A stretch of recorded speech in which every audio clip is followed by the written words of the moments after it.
দর্শক, দিনের শুরুতে পত্রপত্রিকার খবরাখবরগুলো স্থানীয় এবং জাতীয় পত্রপত্রিকার খবরে কি কি শিরোনাম স্থান পেয়েছে সেই খবরাখবরগুলো আমাদেরকে জানাবেন আমাদের সহকর্মী শাফাত।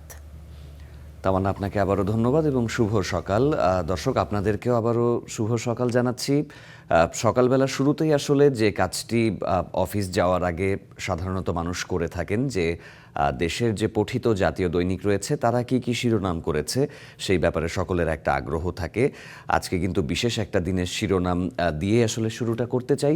প্রথম আলো যেখানে শিরোনাম করেছে গণহত্যার বিভীষিকাময় সেই কাল রাত আজ।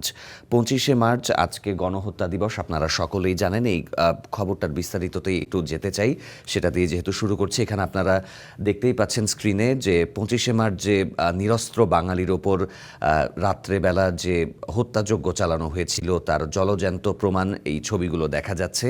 1971 সালের 25শে মার্চ রাতে ঢাকায় পাকিস্তানি বাহিনী যে গণহত্যা চালিয়েছিল, ঢাকা বিশ্ববিদ্যালয়ে তৎকালীন ইকবাল হলে হত্যাযজ্ঞের শিকার যারা শিক্ষার্থী রয়েছেন তাদেরই এই নির্মম চিত্রটি দেখা যাচ্ছে।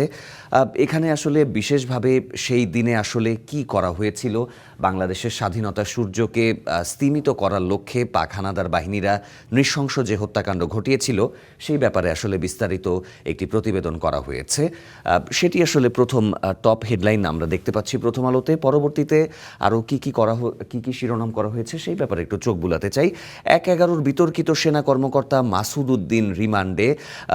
যে বিষয়টি বাংলাদেশের ইতিহাসে 1/11 একটি তাৎপর্যপূর্ণ ঘটনা, তো সেই জায়গায় আসলে সামরিক বাহিনীর যে কুশীলবরা ছিলেন তার মধ্যে অন্যতম লেফটেন্যান্ট জেনারেল অবসরপ্রাপ্ত মাসুদ উদ্দিন চৌধুরী, তাকে গতকালকে গ্রেপ্তার করা হয়েছে। এই সংক্রান্ত বিস্তারিত একটি খবর এখানে বলা হয়েছে। তারপরে বিতর্কিত যিনি সেনা কর্মকর্তা মাসুদ উদ্দিন, তিনি রিমান্ডে ছিলেন। এই বিস্তারিত জায়গায় আসলে বলা হয়েছে যে কি কি কারণে তাকে গ্রেপ্তার করা হলো এবং সেই সময়ে তিনি আসলে রাজনৈতিক নেতাদের উপরে যে নির্যাতন করেছিলেন সেই ব্যাপারে কিন্তু বেশ সমালোচনার জেরে আসলে পরবর্তীতে এই অবস্থায় তিনি উন্নীত হয়েছেন যে যেখানে আসলে তাকে গতকালকে গ্রেপ্তার করা হয়েছে এবং তারপরে রিমান্ডে নেওয়া হয়। তো এই বিষয়টি বিশেষভাবে প্রাধান্য পেয়েছে। আমরা পরবর্তীতে আরও কি কি খবর রয়েছে সেই ব্যাপারে একটু চোখ বোলাতে চাই। দুটি ডিজেলবাহী জাহাজ আনতে বাড়তি ব্যয় 330 কোটি টাকা। তো জ্বালানি তেলের জন্য দীর্ঘ অপেক্ষা, কোথাও রেশনিং। একটি বিষয় কিন্তু বলা হচ্ছিল, আমরা সকালেও গুড মর্নিং বাংলাদেশে আমাদের ঢাকার বাইরে সহকর্মীরা যুক্ত ছিলেন। ঢাকার অবস্থা তো আমরা প্রতিবেদনের মাধ্যমেই জানালাম। ঈদের পরেও আসলে জ্বালানি তেলের যে সংকটটি রয়েছে সেটি কিন্তু আবারও প্রকট আকার ধারণ করেছে। যে মূল সমস্যাগুলো দেখা যাচ্ছে, যে ডিপো থেকে পর্যাপ্ত পরিমাণে তেল সরবরাহ করা হচ্ছে না, এই অভিযোগ করেছেন ম্যাক্সিমাম যে সকল পেট্রোল পাম্পের মালিকরা ছিলেন তারা। তার পাশাপাশি আমরা দেখতে পেয়েছি যে একটি এলাকায় বা নির্দিষ্ট বড় জায়গাতে যে কয়টি পেট্রোল পাম্প রয়েছে সেই কয়টি পেট্রোল পাম্পের মধ্যে ধরুন 10টি থাকলে সেখানে দেখা যাচ্ছে 5 থেকে 6টি কিন্তু পর্যাপ্ত তেল সরবরাহের জন্য বন্ধ রয়েছে। এর আগে আসলে আমাদের প্রতিবেদকরা একটি বিষয় জানাচ্ছিলেন যে একটি নির্দিষ্ট পেট্রোল পাম্পে ধরুন প্রত্যেক দিন 30,000 লিটার তেল সরবরাহ করা হয়, সেখানে 1/3 দেওয়া হচ্ছে। তার পাশাপাশি কিন্তু রেশনিংয়ের যে বিষয়টি সেটি আমরা যেমনটি শুনেছিলাম যে ঈদের পর থেকে আর রেশনিং থাকছেন না। যে যার যে পরিমাণে চাহিদা সেই পরিমাণে আসলে তারা জ্বালানি তেল পেট্রোল পাম্প থেকে পাবেন, এরকম একটা কথা বলা হচ্ছিল। তো এখানে আসলে এই ব্যবস্থাপনাটা আসলে কত দূর এগিয়েছে, বা এটা সরকারের জন্য কিন্তু একটা চ্যালেঞ্জই দেখা যাচ্ছে যে ঈদের পরে আবারও, এখন হয়তো 26শে মার্চের জন্য ছুটি থাকবে, হয়তো সামনের রবিবার থেকে পুরো দমে আসলে অফিস আদালত সব কিছু শুরু হবে। তো তখন আসলে যানজটের একটা ব্যাপার থাকে। তার পাশাপাশি যেহেতু জ্বালানি তেলের উপরে অনেকগুলো বিষয় নির্ভর করছে, তো এই ব্যাপারে আসলে সরকারের সদয় দৃষ্টি আসলে কামনা করছেন সাধারণ মানুষ যারা দৈনন্দিন জীবনে আসলে জ্বালানি তেলের উপর নির্ভরশীল। তো তাদের ক্ষেত্রে এই ব্যাপারটি, এই আর্জিটি রয়েছে। তার পাশাপাশি আরেকটি বিষয়, আমরা মধ্যপ্রাচ্যের একটি ইস্যু আসলে তারা শিরোনাম করেছে যে পাল্টাপাল্টি হামলার মধ্যে যুদ্ধ বন্ধে কূটনৈতিক তৎপরতার বিষয়টি বলা হচ্ছে। তো ইরান, ইসরায়েল এবং আমেরিকার মধ্যকার 28শে ফেব্রুয়ারি থেকে যে শুরু হওয়া যুদ্ধটি সেটি কিন্তু এখনও আসলে চলমান রয়েছে। তো কূটনৈতিক তৎপরতার যে বিষয়টি সেটি আসলে বর্তমান এই যে অস্থিরতা, আর তার পাশাপাশি কিন্তু দেখা যাচ্ছে যে উন্নয়নশীল দেশগুলো কিন্তু এই ঝামেলার কারণে তেলের যে একটি সংকটে পড়েছে। তো সার্বিকভাবে স্বাভাবিকভাবে বৈশ্বিক পরিস্থিতিতেই কিন্তু বিরূপ একটা প্রভাব ফেলেছে এই যুদ্ধ। তো কূটনৈতিক তৎপরতার কথা বলা হচ্ছে এই যুদ্ধ বন্ধ করার ক্ষেত্রে। এর পরবর্তীতে আমরা একটু সমকালে চলে যেতে চাই, তারা কি কি শিরোনাম করলো সেগুলো একটু দেখি।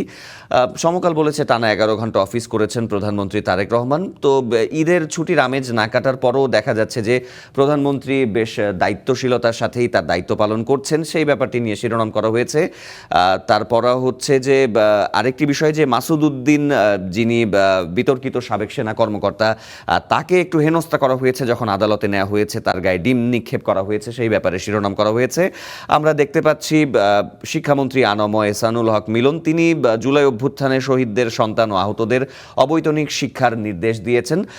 জুলাইয়ের আন্দোলনে যারা আসলে শহীদ হয়েছেন এবং দেশে নতুন একটি গণতান্ত্রিক ধারা ফেরাতে তাদের একটি ভূমিকা ছিল, তো তাদের যারা শহীদ হয়েছেন তাদের সন্তান এবং আহতদের জন্য একটি সুবিধার কথা ঘোষণা করা হয়েছে। আমরা আরেকটি পাশে দেখতে পাচ্ছি যে স্বার্থ রক্ষা করে মার্কিন চুক্তি বাস্তবায়নে যাবে সরকার, এটি আসলে মন্ত্রী শামা ওবায়েদ বলেছেন, সেই ব্যাপারে একটি শিরোনাম করা হয়েছে। তার পাশাপাশি আমরা দেখতে পাচ্ছি যে শেখ হাসিনাকে ফেরত চেয়ে দিল্লিকে কোনো চিঠি দেয়নি সরকার, মন্ত্রী শামা ওবায়েদের আরও একটি কথা এখানে বলা হয়েছে।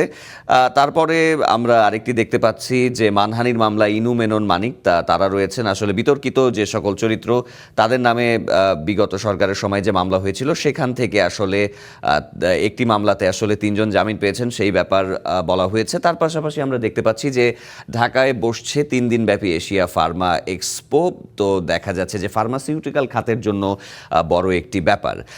আরেকটি বিষয় আমরা দেখতে পাচ্ছি যে দেশে জেট ফুয়েলের দাম এক ধাক্কায় 80% বাড়ানোকে অযৌক্তিক বলেছে এওএবি, পুনর্বিবেচনার দাবি জানিয়েছে। গুরুত্বপূর্ণ একটি খবর দেখা যাচ্ছে। তো জ্বালানি তেলের যারা পুনর্বিবেচনার দাবি করেছে যে aviation operators association of Bangladesh AOAB, তারা জেট ফুয়েলের দামের যে বিষয়টি সেখানে 80% বৃদ্ধি করা হয়েছে, এই ব্যাপারে পুনর্বিবেচনার একটি আহ্বান তারা জানিয়েছে। এর পাশাপাশি যুগান্তরে আমরা দেখতে পাচ্ছি যে কি কি শিরোনাম তারা করলো। তারা বলছে যে ভয়ঙ্কর প্রতিশোধের হুমকি দিয়েছে ইরান, ইসরায়েলে ক্লাস্টার ওয়ারহেড দিয়ে হামলা চালিয়েছে। যুদ্ধের যে পরিস্থিতি সেটি কিন্তু এখনও আসলে দেখাই যাচ্ছে যে নেতিবাচক দিকেই যাচ্ছে। আমরা আসলে কোনো ধরনের পজিটিভ কোনো আউটকাম এখনো পাচ্ছি না। কূটনৈতিক তৎপরতার কথা আরেকটি জাতীয় দৈনিক তারা শিরোনামে জানিয়েছিল। আরেকটি আমরা মর্মান্তিক ঘটনা দেখতে পাচ্ছি যে সান্তাহারের ট্রেন লাইনচ্যুত, আহত হয়েছে অর্ধশত। তারপরও আরেকটি বিষয় যে ঈদের পরে ফিরতি যাত্রায় যারা ঈদ শেষ করে ঢাকাতে আসছেন তারা কষ্ট দুর্ভোগকে সঙ্গী করেই বাড়ি ফিরছে। যাওয়ার সময় আসলে দেখা গেছে যে দেশের যে জনসংখ্যা, সেই জনসংখ্যায় ঈদের ছুটি যেহেতু 7 দিনের বেশি পাওয়া গেছে, অনেক মানুষ ঢাকার বাইরে গেছেন, কষ্ট এবং দুর্ভোগ নিয়ে তারা যেমন যাত্রা করেছেন, ফিরতি যাত্রাতেও তাদের এই দুর্ভোগের কথাটি বিশেষভাবে উল্লিখিত হয়েছে। তারপরে আমরা প্রধান যে শিরোনামটি যুগান্তর করেছিল যে ইসরায়েলে ক্লাস্টার ওয়ারহেড দিয়ে হামলা, ভয়ঙ্কর প্রতিশোধের হুমকি ইরান জানিয়েছে, মোটামুটি এই ব্যাপারগুলোই আসলে দেশের জাতীয় দৈনিকগুলোতে প্রাধান্য পেয়েছে। তো মোট কথায় যদি বলতে চাই যে 25শে মার্চের যে ঘটনাটি সেটি হাইলাইট করে প্রধান শিরোনাম করা হয়েছে। তার পাশাপাশি আমরা জ্বালানি তেলের ইস্যু দেখলাম, আন্তর্জাতিক ইস্যুতে আমরা দেখতে পেলাম যে ইরান ইসরায়েলের বর্তমান পরিস্থিতি। তার পাশাপাশি বেশ কিছু জাতীয় ইস্যু ছিল আজকের জাতীয় দৈনিকে, হয়তো বেলা বাড়ার সাথে সাথে আরও তথ্য আমরা স্টার নিউজেই দর্শকদেরকে জানাবো।